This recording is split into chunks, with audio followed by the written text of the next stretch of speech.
All India state government employees federation Tripura সরকারি কর্মচারী সমবায় কমিটি এসবি লামা फोरोंनाय सेबक रकनि नांगौमानि सानमंनो दैयै दामथाम जरा दै लामावा आसुकना तंमानि कक्तिसालो फिया पुलिस नायमाथां बदल रक गसिमुं रिलिया थानाय पुइला नभेम्बर सालमारिवा लामावा आसुकनानि बागै सानै पुलिस नायमाथां रंनि थानि गयमुं याफारजाखा फिया मिया हर थानायाव गसिमुं रिजाग्लिया कक्तिसालो आबनो कितिंगै त्रिपुरा कर्मचारी समबाय कमिटी एसबि लामावा आसुकनानि गसिमुं रिजाग्लिया हिनै साइमानै बरकनि बिसिङाव खादुमुं फुनुगलायखा आबनि सिगां जुलाइ दाननि 4 सालमारिनि गुथुम लाइमावाव पुलिस नायमाथां रक गसिमुं रिया आबनो दैयै बुरै बदलनि खरकसा सायखानारिखा सर्वभारतीय जिसा सानमुं दै हास्तेनि जिबुरै सानमुंनो दै गक्तिसालो फुंनि दाम जिसानि सिमि दामथाम जरा दै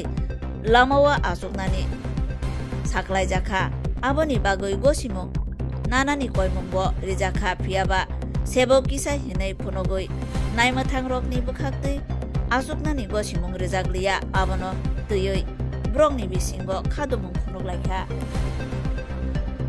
স্টেট গভর্নমেন্ট এমপ্লয়িজ ফেডারেশনের এনএসি মেম্বার যারা আছেন এবং এই সমাবেশ উপলক্ষে যারা এখানে উপস্থিত হয়েছেন এবং প্রিন্ট এবং ইলেকট্রনিক মিডিয়ার যারা বন্ধুরা রয়েছেন তাদের সবাইকে এই সমাবেশে আসার জন্য আমরা স্বাগত জানাচ্ছি। আমাদের আরো জমায়েত হবার কথা, মাত্র 11টা বেজেছে, আমাদের জমায়েতের সময় 11টা, কিন্তু অত্যন্ত দুঃখের সঙ্গে আমাদের জানাতে হচ্ছে আমরা মাসের শুরুতে 1 নভেম্বর আমরা পুলিশ প্রশাসনের কাছে আমরা চিঠি দিয়েছিলাম। তারা গত পরশুদিন রাত্রেবেলা আমাদের 3 ঘন্টার গণ অবস্থানের কর্মসূচিকে বাতিল করেছে। এই শহরে নাকি এখন আমরা শান্তিপূর্ণ গণতান্ত্রিক আন্দোলন আমরা সংগঠিত করতে পারবো না। আমরা আমাদের সর্বভারতীয় 11 দফা দাবি এবং রাজ্যের খুব জরুরি শিক্ষক কর্মচারী এবং জনজীবনের খুব জরুরি 14 দফা দাবিতে আমরা এই গণ অবস্থান ডাক দিয়েছিলাম আজ 16 নভেম্বর। এর আগে আমরা 14 সেপ্টেম্বর আমরা পশ্চিম জেলায় গণ অবস্থান ডেকেছিলাম। এর আগে 7 সেপ্টেম্বর আমাদের বাকি 7টি জেলাতে এবং 14 সেপ্টেম্বর দক্ষিণ জেলার কর্মসূচি বিলোনিয়াতে আমরা শান্তিপূর্ণ গণতান্ত্রিক উপায়ে 3 ঘন্টার গণ অবস্থান সংগঠিত করেছি। সেই ক্ষেত্রে আমরা কোনো রকম বাধার সম্মুখীন হইনি, এই জন্য আমরা প্রশাসনকে অভিনন্দন জানাচ্ছিলাম। কিন্তু আমরা লক্ষ্য করলাম যখনই রাজধানী আগরতলায় আমরা কর্মসূচি করবার জন্য আমরা পুলিশকে ইন্টিমেশন দিই তখনই আমাদের এটা রিগ্রেট করা হয়। এটা নতুন নয়। এই দাবিতে সারা ভারতবর্ষের সমস্ত শ্রমজীবী অংশের মানুষ গত 9 জুলাই সাধারণ ধর্মঘট করেছে, সমস্ত রাজ্যে কর্মসূচি পালন করেছে। আমরা all India state government employees federation, আমরা ত্রিপুরা কর্মচারী সমন্বয় কমিটি এর বিরোধ সারা দেশের সাথে সুর মিলিয়ে আমরা 8ই জুলাই যে মিছিল ছিল সেই মিছিল এই সরকার রাজ্যের সরকার বাতিল করে দিয়েছে। আমরা জানি না তার কারণ কি। আমরা দেখলাম গত 14 সেপ্টেম্বর আমাদের যে গণঅবস্থান কর্মসূচি সেটাও মাত্র কয়েক ঘন্টার নোটিশে আগের দিন রাত্রিবেলা বাতিল করা হয়েছে। আমরা এই মাত্র এখানে আমাদের চিঠি পুলিশ প্রশাসন থেকে চিঠি ধরিয়ে দেওয়া হয়েছে যে আমরা 1 নভেম্বর চিঠি দিলেও তারা নাকি 48 ঘন্টা আগেও ইনফরমেশন পাননি। আমরা বুঝতে পারছি না এর কারণ কি। আমরা একটা মিছিল এবং পথসভা, ঠিক আছে, গণঅবস্থান কর্মসূচি করতে দেবে না, আমাদের শিক্ষক কর্মচারীরা আমরা কোথায় দাবি জানাবো? আমরা রাজ্যের মাননীয় মুখ্য সচিবকে চিঠি দিয়েছি। 9 জুলাইয়ের পর আমরা মাননীয় মুখ্যমন্ত্রীকে চিঠি দিয়েছি। তারা এই চিঠির সামান্য প্রাপ্তি স্বীকারটুকু তারা করেননি। আমাদের এই জরুরি দাবি নিয়ে সারা রাজ্যের সমস্ত শিক্ষক কর্মচারীরা তারা কিন্তু এই জরুরি সমস্যাগুলি নিয়ে ভুগছেন। আমরা দেখতে পাচ্ছি সারা রাজ্যের শিক্ষক কর্মচারীরা আক্রান্ত হচ্ছেন, তাদের প্রতিশোধমূলক বদলি করা হচ্ছে, সেখানে কর্মক্ষেত্রে সাংঘাতিকভাবে নিপীড়ন এর সম্মুখীন হচ্ছেন। আমরা দেখছি জিনিসপত্রের দ্রব্যমূল্য বৃদ্ধি, মুখে বলা হচ্ছে জিএসটি নামিয়ে দেওয়া হয়েছে, কমিয়ে দেওয়া হয়েছে, কিন্তু আমরা দেখছি ওষুধের দাম থেকে আমরা শিক্ষক কর্মচারী পেনশনার যারা রয়েছি আমাদের যে বেতনের ক্ষয় হচ্ছে সেই ক্ষয় থেকে আমরা সংসার চালাতে পারছি না। তার জন্যই এই সাধারণ যে সমস্যাগুলো জনজীবনের, এগুলো নিয়েই আমরা এই গণঅবস্থান কর্মসূচি। আমরা জানি না আমাদের অপরাধ কোথায়। একটা সরকার স্বীকৃত সর্ববৃহৎ সর্বপ্রাচীন দল আমাদের, আমরা স্বাধীনতার পর থেকে কখনো এরকম বাধার সম্মুখীন হইনি, যেটা 2018 সালের পর থেকে এবং বর্তমানে 2023 সালের পর থেকে আমাদের যেভাবে বাধা দেওয়া হচ্ছে, সেই বাধা মারিয়েই শিক্ষক কর্মচারীরা সারা রাজ্যে আউটডোর কর্মসূচি করেছেন এবং এখনো আমরা এই কর্মসূচিতে আমরা সমবেত হয়েছি।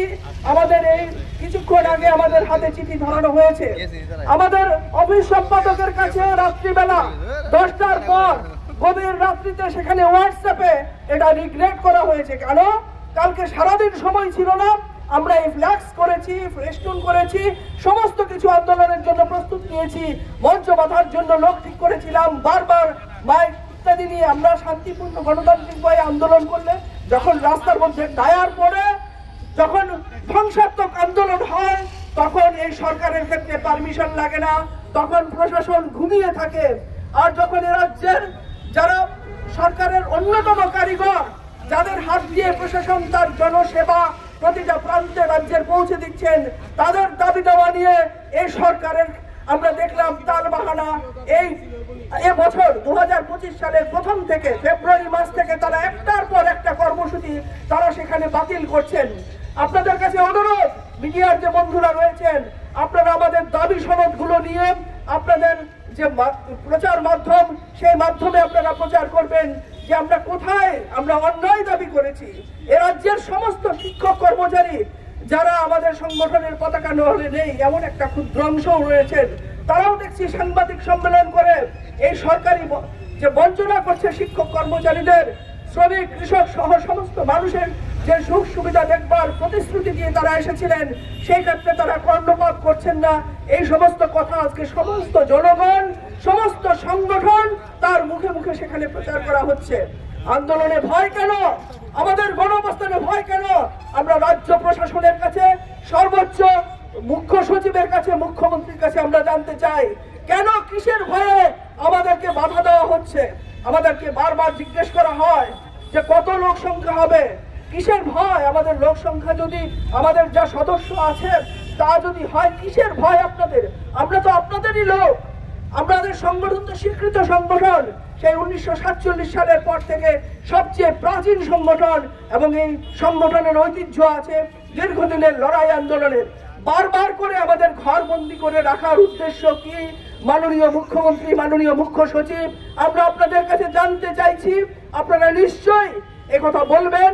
আগামী দিনে এইরকম রিগ্রেট লেটার পাঠিয়ে যে আমাদের থামানো যাবে না, এর ইঙ্গিত নিশ্চয়ই আপনারা পেয়ে গেছেন।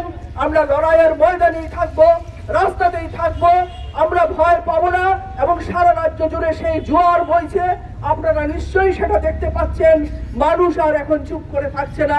গণতান্ত্রিক পরিবেশ, গণতান্ত্রিক ব্যবস্থা রাখবেন, কিন্তু গণতান্ত্রিক অধিকার প্রয়োগ করতে দেবেন না শিক্ষক কর্মচারীদের, সাধারণ মানুষদের। এ তো হতে পারে না, এ আমরা মেনে নেব না। স্বাভাবিকভাবেই আমাদের সংগঠন তার প্রতিবাদ জানাচ্ছে। আপনাদের রিগ্রেট লেটারের প্রতিবাদ জানিয়ে আপনাদের নাকি সাফিসিয়েন্ট ফোর্স নেই। কে না করেছে আপনাদের সাফিসিয়েন্ট ফোর্স নিয়োগ করতে? কেন নিয়োগ বন্ধ রেখেছেন? ক্ষমতায় আসার আগে তো প্রতিশ্রুতি দিয়েছিলেন যে আপনারা সমস্ত বছরে 50,000 করে চাকরি দেবেন। আপনাদের নিয়োগ করতে কে না করেছে? আপনাদের তো ডাবল ইঞ্জিনের সরকার, ট্রিপল ইঞ্জিনের সরকার চলছে। কেন এডিসিতে আজকে শিক্ষক কর্মচারীরা রিটায়ারমেন্টের পরে পেনশনের সুযোগ থেকে বঞ্চিত হচ্ছেন? এ প্রশ্নের কি জবাব রয়েছে? কেন অনিয়মিত কর্মচারীদের নিয়মিত করবার স্বপ্ন দেখিয়ে আপনারা 2018 সালে ক্ষমতায় এসে 2018 সালে আপনারা 6টি নিয়মিতকরণের আদেশ বাতিল করেছেন? এ প্রশ্নের জবাব আপনাদের আমাদেরকে দিতে হবে। কেন পেনশন বেসরকারীকরণ? এটা কি আপনারা 18 সালে ক্ষমতায় আসার আগে আপনাদের ভিশন ডকুমেন্টে ছিল? 18 সালের জুলাই মাসে আপনারা আপনাদের এই অধিকার কেড়ে নেবেন, এটা কি ছিল না? এই অধিকার, এই প্রতিশ্রুতি আপনাদের ছিল না। আপনারা অনেক প্রলোভন দেখিয়েছেন। 7ম পে কমিশন ঢেলে দেবেন, দিতে পেরেছেন? পারেননি। আপনারা 8ম বেতন কমিশন গঠন করেছেন, করতে পারেননি।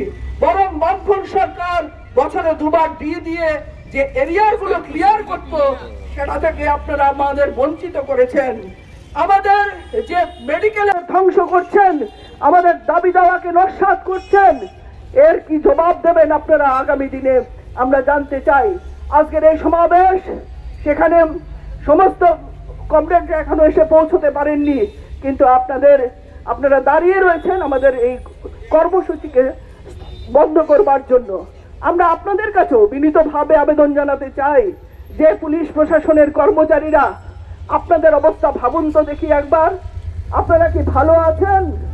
আপনারা কি একই বাজার থেকে জিনিস কেনেন, একই বাজার থেকে সেখানে ওষুধ কেনেন? আপনারা কি ভালো আছেন? আপনাদের পরিবার কি ভালো আছে? আপনার ছেলে মেয়েদের ভবিষ্যৎ কি আজকে সুরক্ষিত? শিক্ষা শেষে আপনার জন্য এই যে বৃহত্তর বেকারের দেশ হয়েছে ভারতবর্ষ, সেই বেকারের দলে আপনার ভবিষ্যৎ বংশধর তারা নাম লেখাবে না তো? কাজেই আপনারা কিসের রাজনীতি করছেন? গুন্ডাগর্দি করছেন, অফিসে ঢুকে কর্মচারীদের পেটাচ্ছেন, হাসপাতালে ডাক্তার নার্সদের পেটাচ্ছেন, রক্তাক্ত করছেন, উদয়পুরে শিক্ষককে হত্যা করেছেন। এরকম ভাবে সমাজের যারা মেরুদণ্ড, প্রলম্ব শিক্ষক, তাদের লাঞ্ছিত করছেন। এই ব্যবস্থা কতদিন চলবে? কতদিন চালাতে পারবেন? মানুষের মনের আগুন আপনারা এইভাবে বাইরে কর্মসূচি বন্ধ করে নেভাতে পারবেন কি? পারবেন না। স্বাভাবিকভাবেই আপনারা দিন গুনুন। আপনাদের কাছে অনুরোধ, শিক্ষক কর্মচারীদের যন্ত্রণার কথা বারবার আপনাদের কর্ণকুহরে নেবার চেষ্টা করেছি, আপনারা সেখানে কর্ণকুহরে নেননি, কোনো উদ্যোগ নেননি। আমরা জুলাই মাসে আপনাদের কাছে চিঠি দিয়েছি, কই তার তো একটা রিপ্লাইও আপনারা দেননি, রিসিভ কপি আমরা এনেছি। এ কি চলতে পারে? আপনারা বাধ্য হবেন আমাদের সঙ্গে কথা বলতে। আমরা বিশ্বাস করি আজকের পরে এই যে কর্মসূচি বন্ধ করলেন, নিশ্চয়ই পুরনো ফাইল খুলে, আমাদের জুলাই মাসের চিঠি খুলে আপনারা আমাদের ডাকতে বাধ্য হবেন। আমরা আরো বৃহত্তর কর্মসূচির জন্য এবার আর সংখ্যা টংখ্যা দেব না, কত লোক জমায়েত হবে সে বলবো না, এই জমায়েতের ঝড়ে সেখানে কিন্তু আপনারা উড়ে যাবেন। এই কথা বলে আমি সবাইকে ধন্যবাদ।